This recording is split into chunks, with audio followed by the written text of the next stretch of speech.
you think of Peterborough and you think of Barry Fry, and I'm sure a lot of people will know that you know Barry Fry better than most of us, as he's your father-in-law. Tell us about him, and what are some of the funniest stories you can tell us about him, Craig?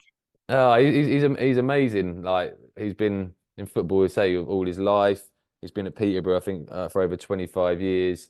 He's a character in the game, and they're a dying breed. Like the game has become so robotic.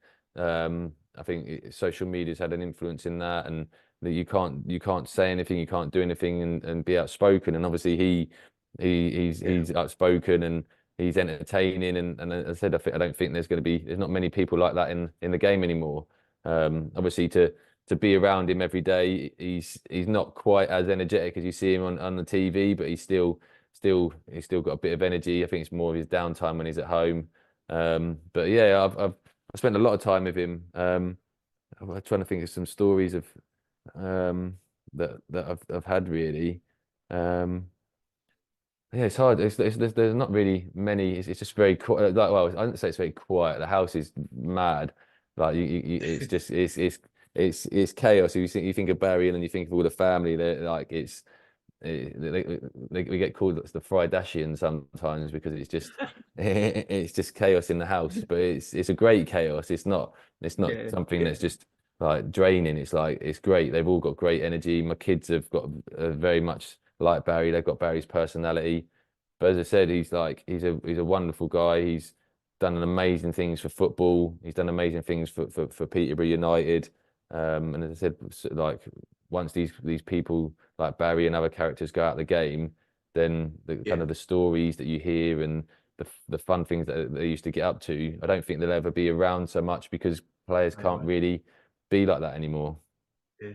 Am I right in thinking that he helped deliver one of your kids, Craig? Yeah. Oh, yeah. Sorry. Yeah. Yeah. So that is a funny story. Yeah. Sorry. Yeah. So we when I was at Brighton, I'd ruptured my Achilles, so I was still kind of going through rehab and stuff.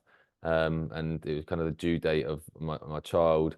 I think England were playing Scotland at Wembley, so Barry and Kirst, his wife, were at Wembley.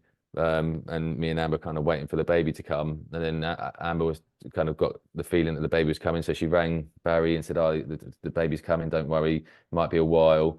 But Barris was like, "No, I'm coming." So they left Wembley at like half time when England were playing Scotland, came down, and the baby hadn't come at that time. And then everything kind of started kicking off, and we rang the hospital, and we were like, "Right, we need to come in.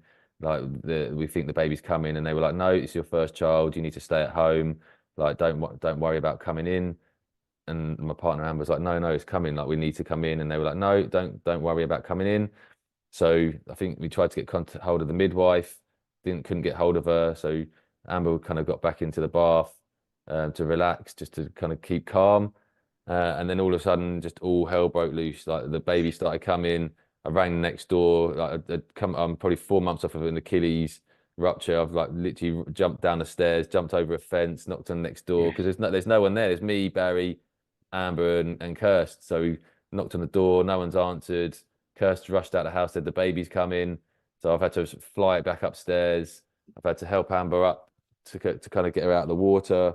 And then as I've done that, like Barry's there and he's kind of caught the baby, and that's yeah. how my first child was delivered.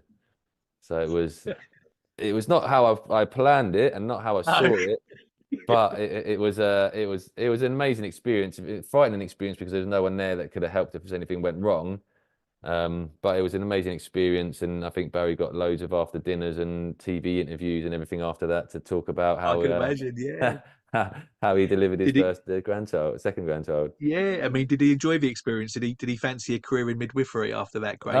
He was the funny thing was he was the coolest man in the house. Like everyone else was panicking, and he was just very, very, very chilled, just like going through the motions. So it was like it was another side. I saw another side of Barry that day. So Yeah. I don't Yeah. think he sees it as a full-time job. I think that